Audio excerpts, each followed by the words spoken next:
कल्याण डोंबिवली महानगरपालिकेच्या विरोधात सर्वपक्षीय लोकांनी मोर्चे काढले, या करवाढीचा विरोध केला।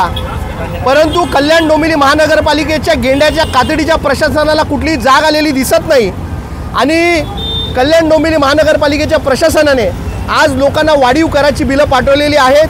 8-8 हजार रुपये लोकांचा कर वाढलेला आहे आणि याच्या विरोधात आज आम्ही ही कराची बिलं जाळून कल्याण डोंबिवली महानगरपालिकेचा निषेध केलेला आहे आणि याच्या विरोधात तीव्र आंदोलन सुरू करण्याची आज आमची भूमिका आहे आणि कल्याण डोंबिवली महानगरपालिकेच्या करवाढी विरोधात एक तीव्र आंदोलन आम्ही छेडणार आहे। सत्ताधारी पक्षाच्या लोकांना बोलायला कुठे जागा उरली नाही, त्यांनी मौन धारण केलेलं आहे। माझं म्हणणं या करवाढी विरोधात त्यांनी एकतरी वक्तव्य करावं, लोकांच्या बाजूने उभं राहावं, नाहीतर पुढच्या महापालिकेच्या निवडणुकीत लोक यांना माफ करणार नाही, यांची जागा यांना दाखवणार आहे।